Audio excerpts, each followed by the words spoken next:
마태복음 26장 36절부터 39절까지입니다. 마태복음 26장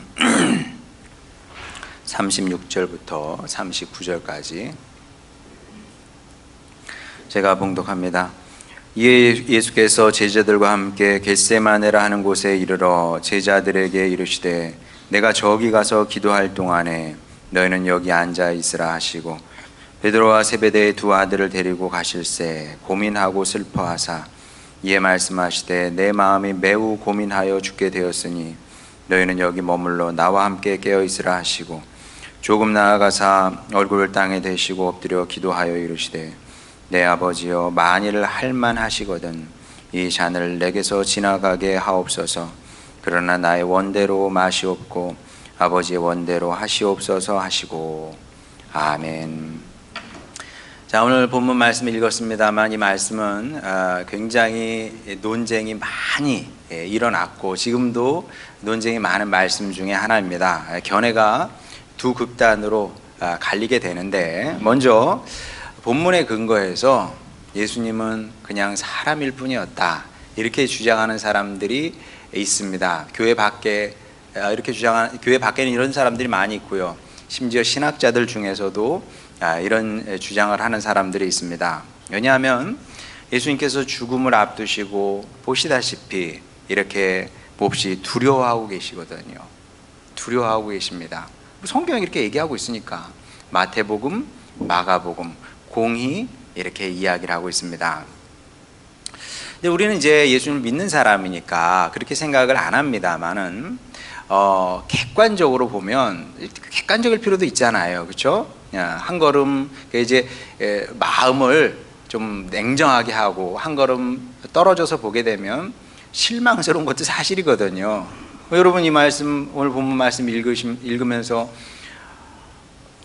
솔직히 멋있진 않잖아요, 그렇죠? 지금 십자가 앞에서 두려워하고 떨고 있고 근심하는 예수님의 모습이 멋있진 않아요. 적어도 소크라테스는 그렇지 않았거든요. 소크라테스는 여러분 아시는 것처럼 누명을 쓰고 되지도 않는 진짜 누명이죠. 누명을 쓰고 재판에 넘겨져서 사형을 선고받게 됩니다. 사형 땅땅땅 끝났어요. 너무 억울했어요. 제자들이 너무 억울했습니다. 있을 수 없는 일이 일어났어요. 우리가 존경에 마지 않는 소크라테스는 정말 존경할 만한 분이었던 것 같아요. 그 주변의 사람들이 정말 진심으로 소크라테스를 따랐거든요. 그러니까 뭐 학문적인 면에서뿐만 아니라 인격적인 면에서도 제자들이 볼 때 완벽했던 것 같아요. 그렇지 않고서야 시대의 천재였던 플라톤이 내 인생의 가장 큰 복은 내 선생님을 만난 거라고 이런 식으로 고백을 했거든요. 너무 억울한 거예요. 되먹지 못한 인간들이 우리 선생님이 뭘 잘못해서 사형이냐, 진짜 사형받아야 될 인간들은 너희들인데 너무 억울해서 스승 소크라테스를 탈옥을 시키려고 이제 계획을 세웁니다. 그리고 마음만 먹으면 얼마든지 그렇게 할 수 있는 시대였다고 그래요. 뭐 돈을 쓰든 뭘 하든 어떻게 방법은 있었답니다. 그런데 소크라테스가 거부를 하죠. 왜 거부했습니까? 자, 그러면 이제 사람들이 그렇게 알고 있어요. 소크라테스가 악법도 법이다 이렇게 말을 하면서 거부했다 그러는데 그것도 틀린 얘기는 아닙니다만은 그건 그냥 표면적인 이유일 뿐입니다. 제가 사형 선고를 받았어요. 도망갈 수 있어. 근데 그냥 사형 당하기로 했어요. 이유가 뭐야? 악법도 법이야 하고 사형을 당하면 얼마나 웃깁니까? 그렇죠? 그건 똥꼬집이지. 그런 때는 여러분 도망가실 수 있으면 도망가시기 바랍니다. 악법이 그게 뭐라고? 소크라테스도 마찬가지입니다. 악법도 법이기 때문에 죽은 것이 아니라 사실은 그것보다 더 본질적인 이유가 있었는데 소크라테스의 신념이거든요. 진정한 철학자는 참 철학자는 죽음을 두려워하지 않는다. 멋있죠? 멋있어요. 세상에 멋있는 사람 많아요. 진정한 철학자는 죽음을 두려워하지 않는다. 이 신념을 끝까지 지켜낸 겁니다. 사역에 왔대요. 나는 이제 간다. 그리고 그 사약을 독약을 물처럼 들이켰다고 그러지 않습니까? 얼마나 멋있어요. 그러니까 이런 정말 강철 같은 신념을 가진 사람들이 있거든요. 다이아몬드처럼 단단한 그런 신념의 사람들이 있는 겁니다. 그런 사람들은 멋있기 때문에 사람들이 다 그런 사람들을 추앙하는 거예요. 소크라테스가 괜히 뭐 인류 3대 스승이 된 줄 아십니까? 이런 이유 때문에 그런 것이고, 그리고 이제 이런 사람들이 어디에나 있죠. 우리나라에도 그런 분들이 있습니다. 이순신 장군 얼마나 멋있습니까? 안중근 의사 멋있지 않아요? 나라와 민족을 위해서 딱 단지하고. 여러분 할 수 있겠어요? 저는 커터칼 가지고 하다가 커터칼 가지고 조금만 해도 이거 이렇게 되는데, 누구나 그렇거든요. 여러분도 그런 경험이 있을걸요? 저도 이렇게 쓰레기 정리하다가 꾹 눌렀는데 뭐가 딱 찔러. 바늘 같은 게 눈물 찍 나고 막 그냥 누가 여기다 바늘을 막 근데 단지 빡 해버리잖아요. 나라와 민족을 위해서. 얼마나 멋있습니까? 위인의 자격이 있는 사람들이고요. 그리고 인류의 스승의 자격이 있는 사람들입니다. 위인전 쓸만하죠. 자, 이 사실을 염두에 두고 38절, 39절 읽어보겠습니다. 이에 말씀하시되 내 마음이 매우 고민하여 죽게 되었으니 너희는 여기 머물러 나와 함께 깨어있으라 하시고 조금 나아가서 얼굴을 땅에 대시고 엎드려 기도하여 이르시되 내 아버지여 만일 할만하시거든 이 잔을 내게서 지나가게 하옵소서. 세상의 구원자라고 하기에는 좀 너무 나약하다. 그죠? 소크라테스도 이렇게 안 했는데 세상의 구원자로 오신 분이 이렇게 나약한 모습을 보여서야 어디 원. 객관적으로 보면 실망스럽거든요. 특히 39절은 할만하거든 이 잔을 내게서 지나가게 해달래. 어린애가 징징거리는 것 같지 않아요? 뭐 이렇게 보면 또 그렇게 느껴지는 겁니다. 그 소크라테스와 너무 비교가 되는 거죠. 안중근 의사와 너무나 비교가 되는 겁니다. 그래서 기독교를 반대하는 사람들은 본문을 근거로 예수님을 평가절하한다는 거죠. 뭐라고요? 예수님은 그저 평범한 사람이었을 뿐이다. 이렇게 주장을 한다는 겁니다. 그리고 봐, 여기 이렇게 더 있잖아. 소크라테스하고 다르잖아. 이렇게 얘기를 한다는 거예요. 자, 이렇게 믿기로 결정한 사람은 뭐 그렇게 믿고 살아야 되는 겁니다. 뭐 다른 방법이 뭐 있겠어요. 사람의 신념이라는 게 참 무서운 것이, 그렇게 믿었어. 믿기로 결정을 했어. 그럼 그 다음부터는 아무것도 다른 걸 듣지 않아요. 제가 그런 사람들에게 다른 얘기를 하면 듣겠습니까? 안 듣겠습니까? 이미 마음에 결정을 했기 때문에, 이런 식으로 받아들이기로 결정을 했기 때문에, 예수님은 그냥 사람이라고 생각하기로 결정했기 때문에 다른 이야기는 듣지 않겠죠. 설득이 되지 않는다는 겁니다. 자, 그런데 우리가 또 상식적으로 생각할 필요도 있습니다. 객관적으로 볼 필요도 있고 또 상식적으로 볼 수도 있고. 자, 어떤 상식이냐 하면 복음서 기자들이 왜 이 복음서를 기록을 했냐는 거예요. 그걸 한번 생각해 볼 필요가 있다는 거죠. 그리고 이런 상식 차원에서 생각해 보게 되면은 기독교를 비난하는 사람들의 비판이 설득력이 떨어지는 걸 금방 확인할 수 있게 되는 겁니다. 야, 복음서 기자들이 왜 복음서를 기록을 했느냐? 이유는 하나밖에 없습니다. 한번 보겠습니다. 마가복음 1장 1절. 하나님의 아들 예수 그리스도의 복음의 시작이라. 이게 이제 마가복음 1장 1절이고 선언문 같은 거죠. 여러분은 이제 마태복음이 제일 먼저 쓰려니 생각을 할 겁니다. 제일 앞에 나와 있으니까. 근데 신학자들 중에 마태복음이 제일 먼저 쓰여질 거라고 생각하는 사람은 제가 아는 한 없습니다. 제가 아는 한 없어요.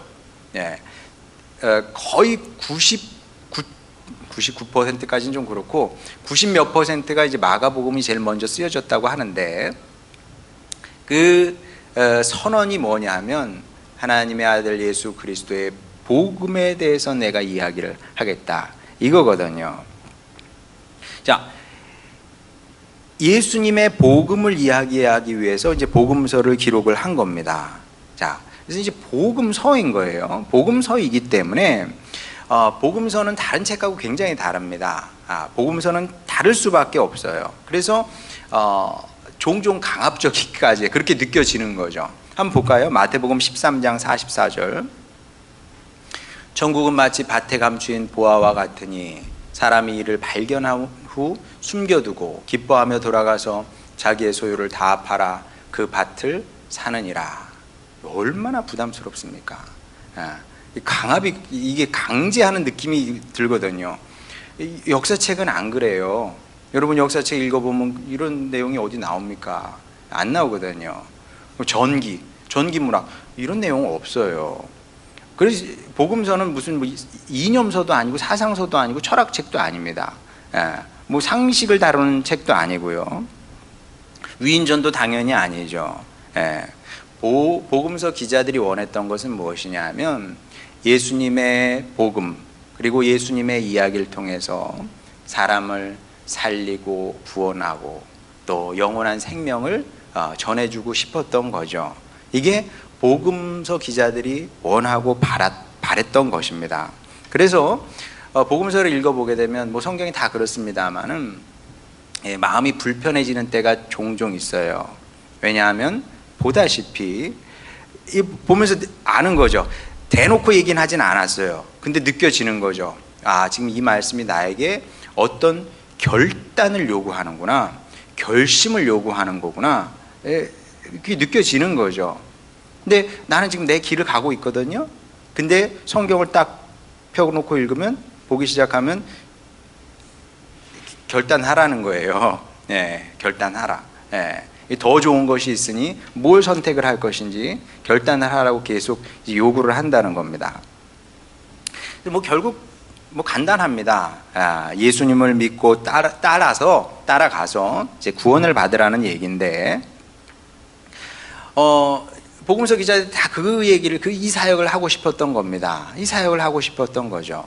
자, 그러면 이 사역을 하고 싶었던 사람들이 예수님을 나쁘게 얘기하고 싶을 수 있었을까요? 예수 별거 아니야, 그냥 인간이야, 똑같아, 죽음 앞에서 두려워하고 근심하고 걱정하고 무서워했던 별거 아니라고, 그런 얘기를 하고 싶었겠습니까? 안 하고 싶었겠습니까? 안 하고 싶었겠죠. 할 수 없는 겁니다.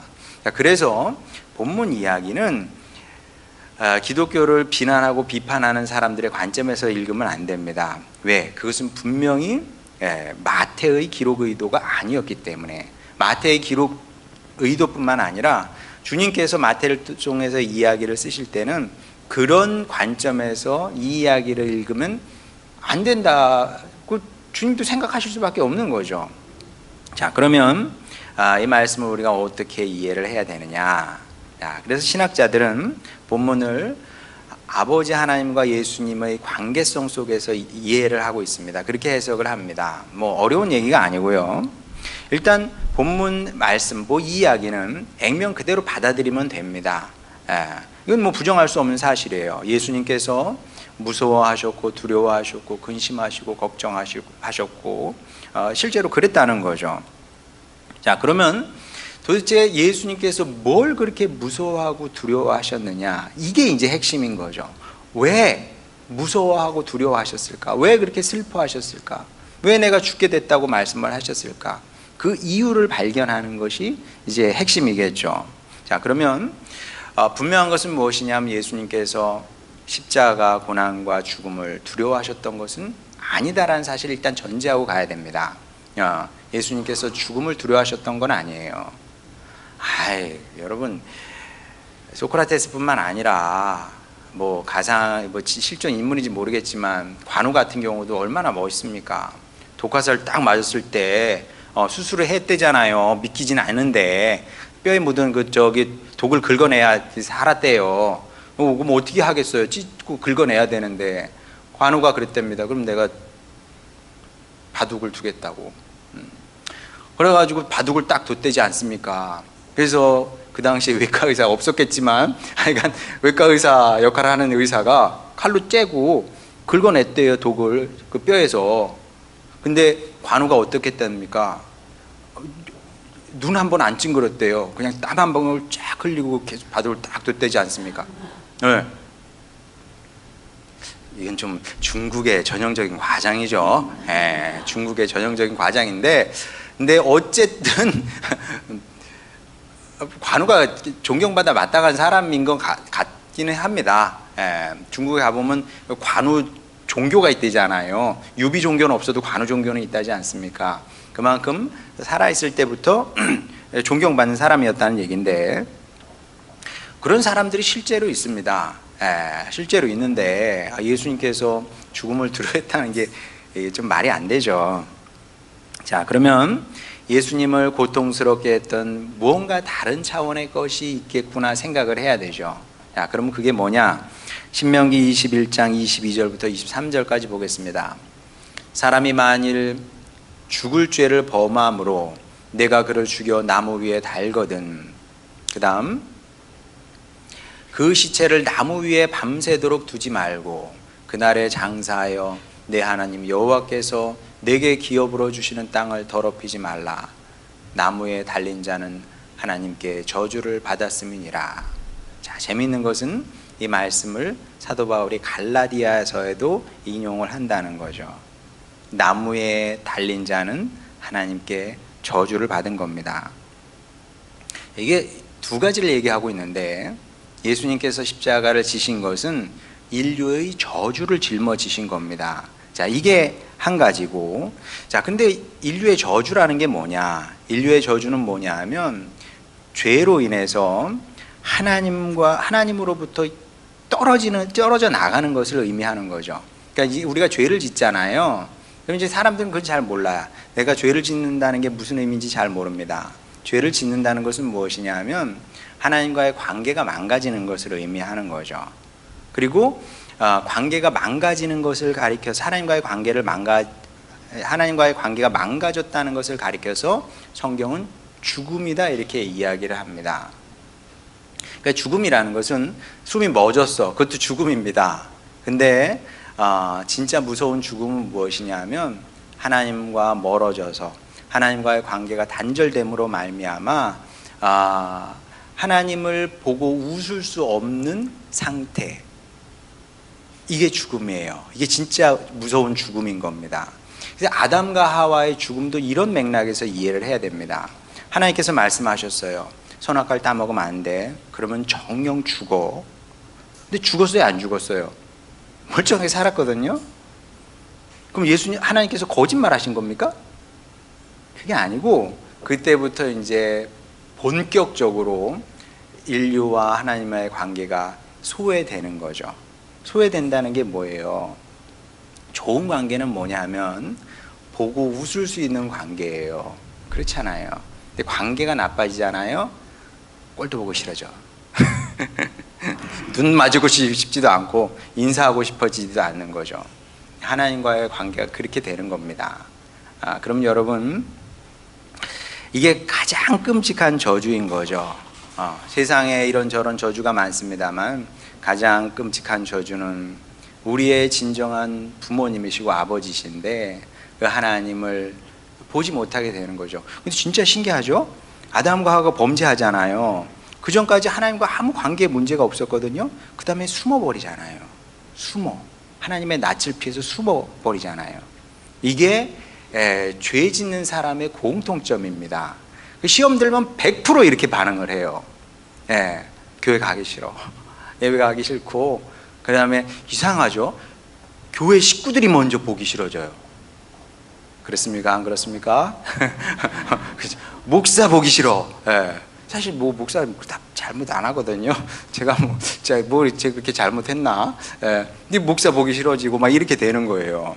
관계가 망가지는 거죠. 그러면서 이제 하나님과의 관계가 이제 망가지게 되는 건데, 이게 가장 큰 저주다. 자, 그리고 예수님께서 이 사실을 누구보다 잘 아셨겠죠. 근데 이제 십자가에 달린다는 것은 무엇이냐 하면 가장 큰 저주를 받아서 하나님 아버지로부터 단절된다는 것을 의미하는 거죠. 보시다시피 나무에 달린 자는 하나님께 저주를 받았음이니라. 저주를 받아 하나님과 멀어지게 되는 거죠.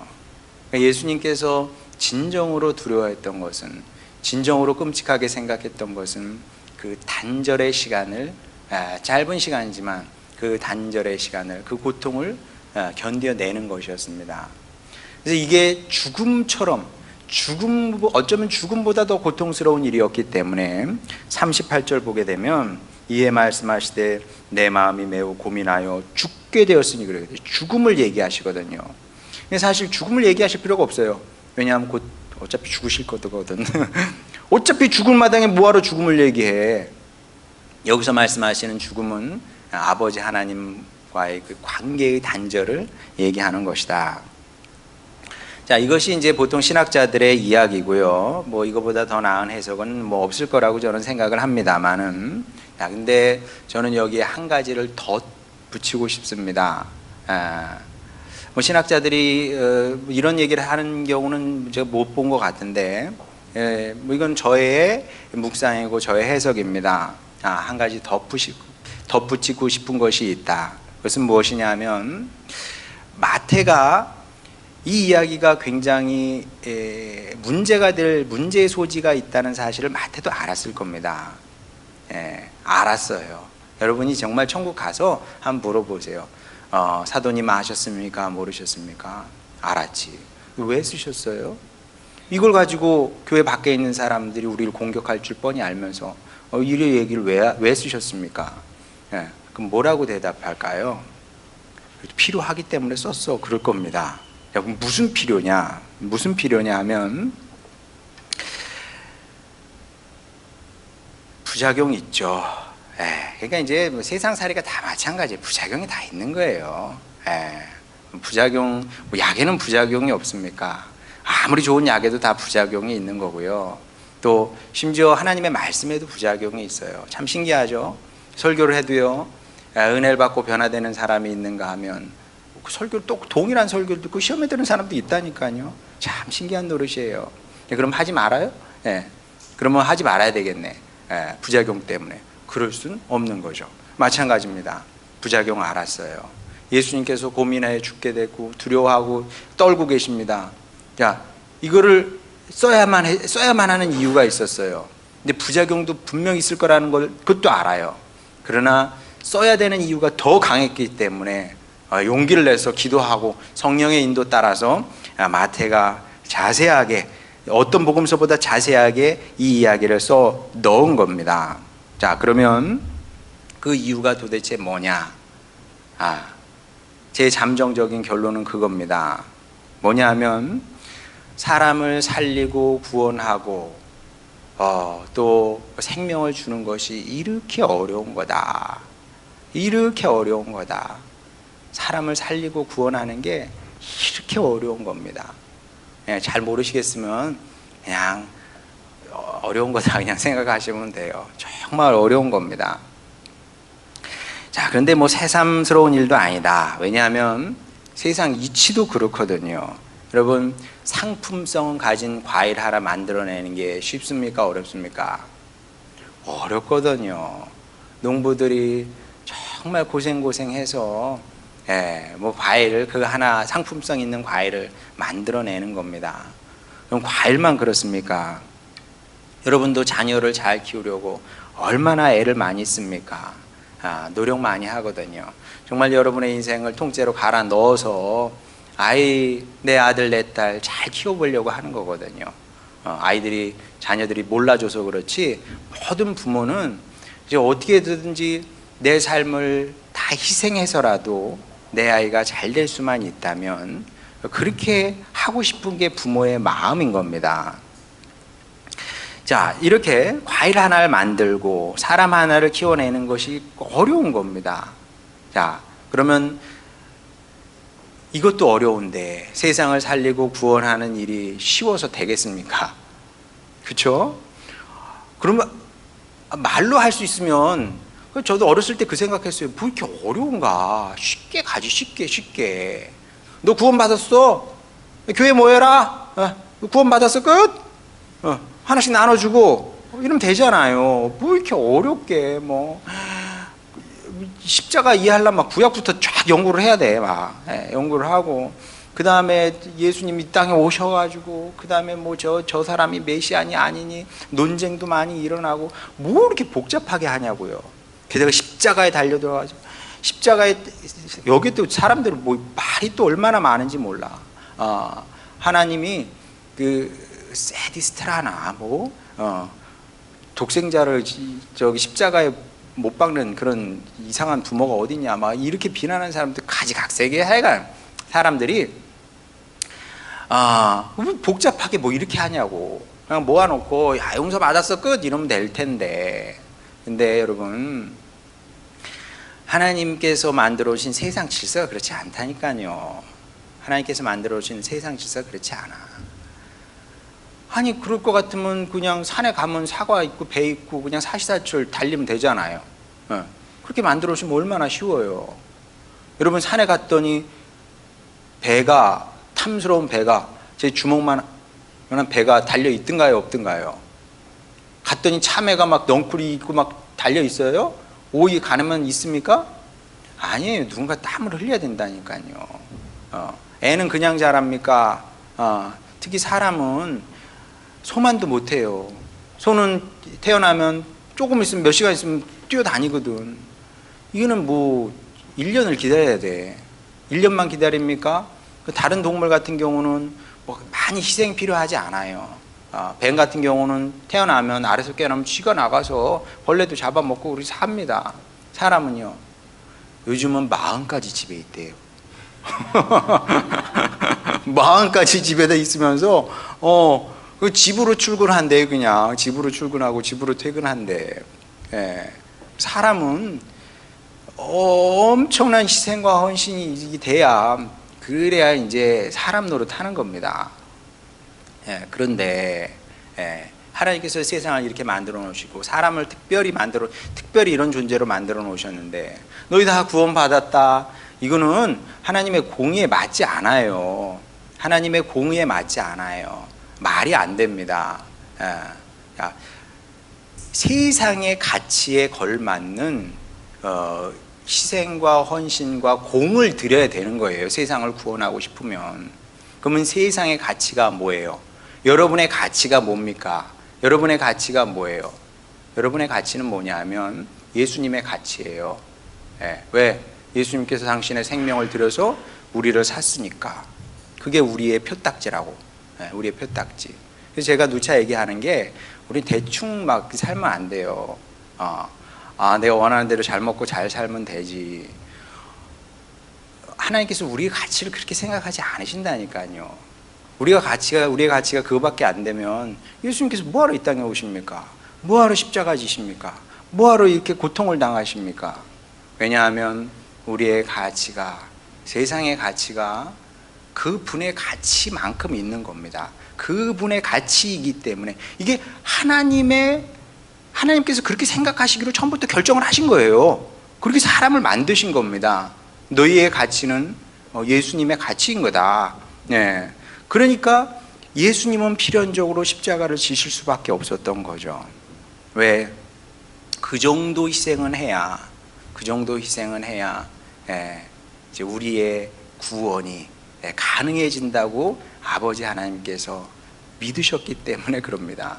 이것이 아버지 하나님의 믿음이에요. 아버지 하나님의 신앙이었던 겁니다. 그래서 예수님은 운명처럼, 이런 때는 운명이란 말을 써도 됩니다. 당신의 운명으로 받아들이고 십자가를 지실 수밖에 없었던 거죠.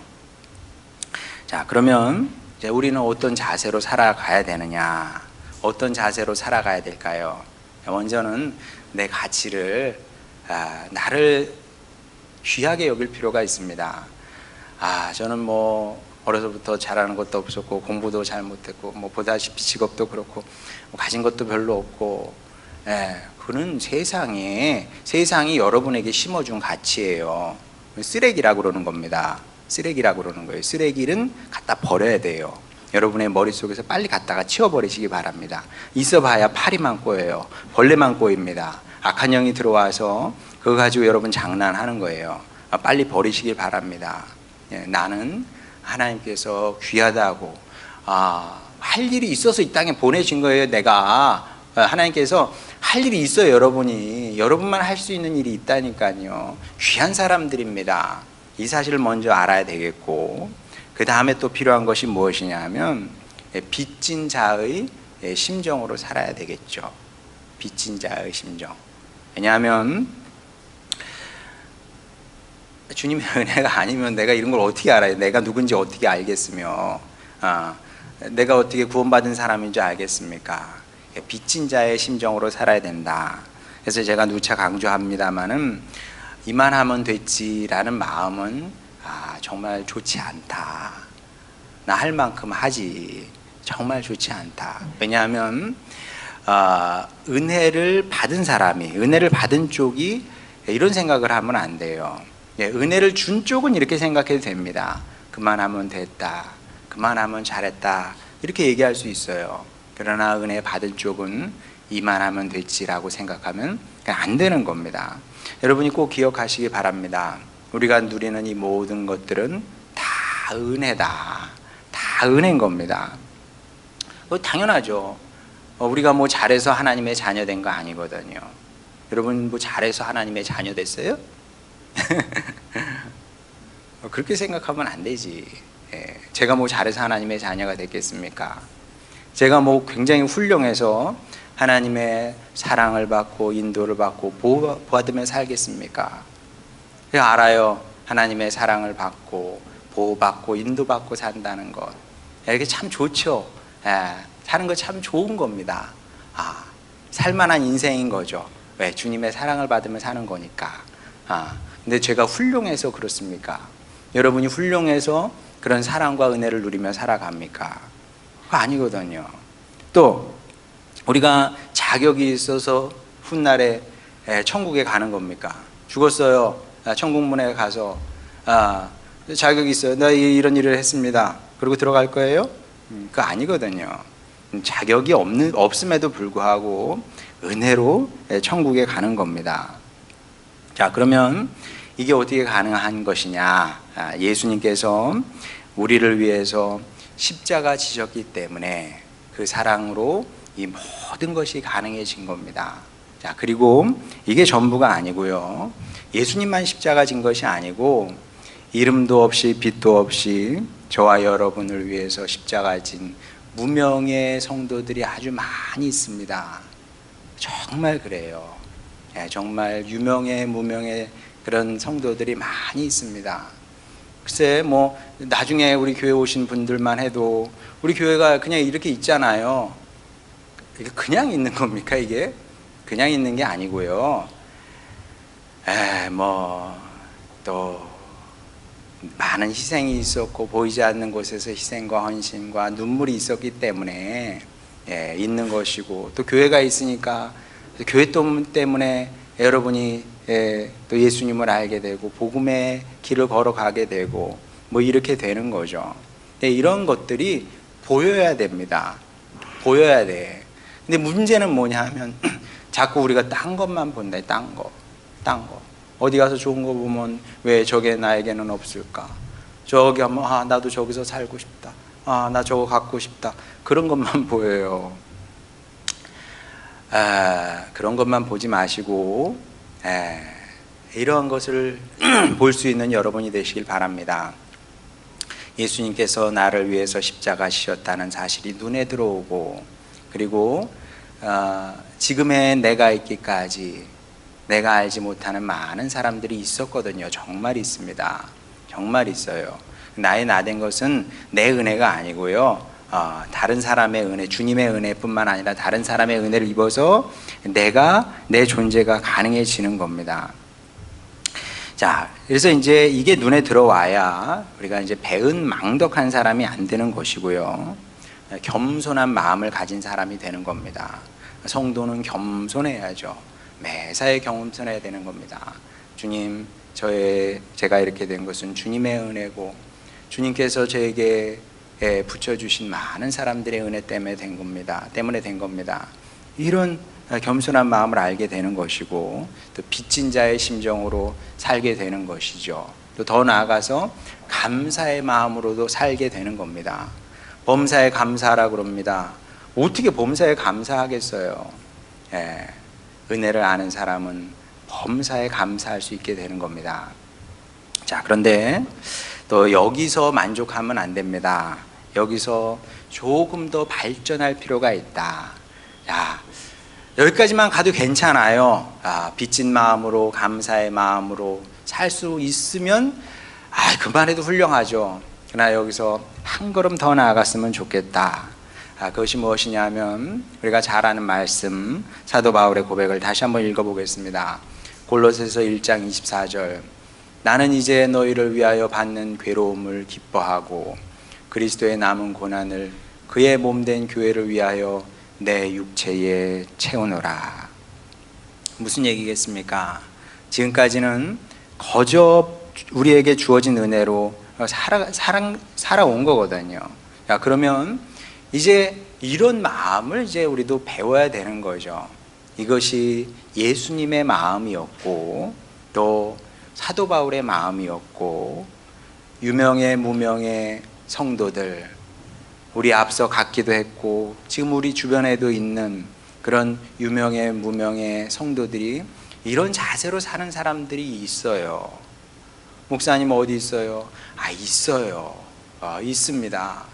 그러면 이런 마음을 이제 우리가 조금씩이라도 배워가려고 해야 된다는 거죠. 왜냐하면 다시 말씀드리지만 한 사람이 바뀌고 변화된다는 것, 구원받는다는 것은 정말 어려운 일입니다.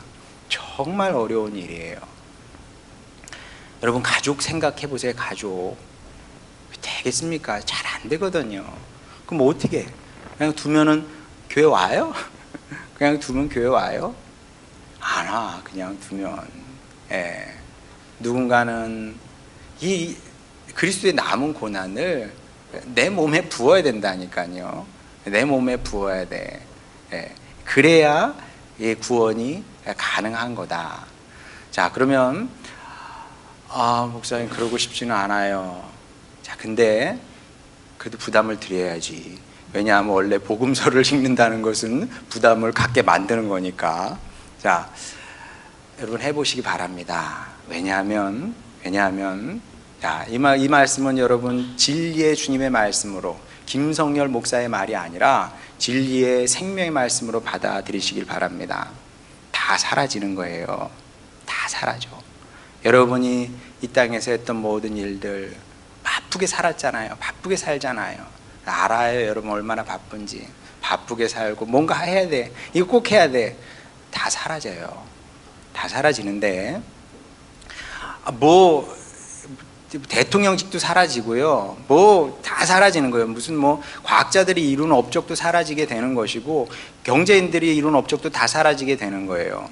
근데 한 가지 사라지지 않는 것이 있으니 우리가 예수님의 마음을 갖고 이렇게 뭔가 우리의 십자가를 지고 주님의 사역을 하게 되면 그 사역을 통해서 사람이 구원받게 될 겁니다. 사람이. 어려운 일이에요. 굉장히 어려운 일입니다. 정말 너무나 어려운 일이에요. 그래서 눈물이 나와. 너무 어렵기 때문에. 근데 해야만 해. 왜냐하면 가장 귀한 일이기 때문에. 저는 사역이 어려울 때마다 그 생각합니다. 그래도 주님이 사역을 통해 한 사람은, 두 사람은, 세 사람은, 네 사람은, 다섯 사람은 구원받게 되지 않을까요? 믿으시면 마음으로 아멘 하시기 바랍니다. 바라기는 100명, 1000명, 아니 우리 교회에서 자라난 아이들이 또 다른 곳에 나아가서 이 사역을 해서 10,000명, 10만 명의 그런 구원의 역사가 있기를 바랍니다. 그렇게 될 겁니다. 자, 그러면 주님 앞에 갔을 때 무엇이 남느냐? 우리의 사역이 남게 되는 겁니다. 우리의 사역을 통해 이런 구원의 역사가 일어나게 될 것이고, 마치 다비드 앞에 와서 사람들이, 그 과부들이 그 다비드가 준 옷이에요 막 이러잖아요. 그 역사가 천국에서 있게 될 테니 여러분 한번 보시기 바랍니다. 여러분의 십자가를 달게 지고 즐겁게 지고 살아가게 되면 여러분도 몰라요. 그 파급 효과가 어떤 것인지. 그러나 여러분의 사역을 통해 사람들이 구원받게 될 것이고, 그렇게 여러분은 예수님의 뒤를 따라간 사람이 될 것이고 그런 사역자가 될 것이고 하늘에서 주님께서 영원히 기억하시는 그런 위대한 인물이 될 것이다. 진정 위대한 인물은 소크라테스가 아니라 이순신 장군님이 아니라 안중근 의사가 아니라 여러분이 될 겁니다. 이 사실을 기억하시고 맡은 자리에서 여러분의 십자가, 여러분의 가정에서, 일터에서, 교회에서 즐거운 마음으로, 즐겁질 않겠지만 잘 지어내시는 여러분이 되시길 바랍니다. 그래서 예수님의 구원의 사역을 이 땅에서 완성해내는 축복된 주님의 사역자, 주님의 일꾼들 다 되시기를 주님의 이름으로 축원합니다. 우리 찬양 부르고 기도하도록 하겠습니다. 오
예수님께서 십자가 지심으로 가능했던 겁니다.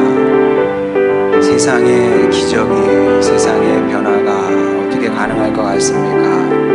그냥 두면 어떻게 되겠지? 그냥 두면 아무것도 일어나지 않습니다. 누군가 예수님처럼 자기 십자가를 져야 되는 겁니다. 내 가정을 위해서. 내가 지지 않으면 누가 지겠습니까? 내 사랑하는 새끼들 학원 보내면 끝입니까? 나 재산 물려줄 수 있어. 여러분, 재산만 물려주면 독입니다. 내가 자녀를 위해서 십자가 지지 않으면 누가 지겠습니까? 목사님이 대신 지세요. 눈물 나네요. 여러분 지셔야죠. 여러분 지시고 물으시길 바랍니다. 주님, 제 십자가는 뭡니까? 자꾸 물으시길 바라고, 그래서 잘 졌으면 좋겠습니다. 그러면 천국에 가면 알게 될 겁니다. 주님께서 여러분의 증인들을 데리고 나오실 거예요. 사랑하는 아들아, 사랑하는 딸아, 너 많이 힘들었지, 너 많이 울었지, 얘 너 때문에 구원받았다, 얘 너 사역 때문에 여기 있는 거야. 그런 일들이 일어나게 될 겁니다. 가장 복된 일이고 가장 영광된 순간이겠죠. 이걸 소망하면서, 주님, 저도 먼저 은혜를 알기를 원합니다. 내가 은혜 받은 사람이라는 걸 알게 하시고, 그 다음에 더 나아가 주님, 제 십자가가 무엇인지 묻고 또 지고 따라가길 원합니다. 주여, 그런 축복의 인생, 사역자의 인생 살게 하여 주시옵소서. 이런 기도 제목으로 주님께 나아가길 원합니다. 기도하시겠습니다. 우리를 사랑하시는 아버지 하나님, 주여, 주님의 백성들 여기 있습니다. 먼저 은혜를 알게 하여 주시옵소서. 아버지 하나님, 은혜를 아는 사람이 되기를 원합니다. 아버지 하나님, 나의 나 된 것은 주님의 은혜로 말미암은 것이라고 고백하게 하여 주시옵소서. 누군가 우리를 위해서 울었습니다. 누군가 우리를 위해서 죽었습니다. 누군가 우리를 위해서 안 해도 되는 일을 했습니다. 안 해도 되는 일을 했습니다. 안 해도 되는 일을 하는 사람들이 있습니다. 우리는 안 해도 되는 일은 하고 싶어 하지 않습니다. 굳이 하고 싶어 하지 않습니다. 그러나 우리 때문에 우리를 살리려고 하고 싶지 않은 일, 무서운 일, 힘들고 어려운 일을 했던 그런 주님의 사역자들이 있습니다. 주님, 우리가 어느 때까지 받기만 하며 살겠습니까? 주님, 우리도 은혜의 사역자가 되게 하여 주시옵소서. 우리도 주님 살리는 사역자가 되기를 원합니다. 아버지 하나님, 축복하여 주시사 아버지 이 길을 걸어가게 하시고 예수님의 뒤를 따라 걷기를 원하나이다.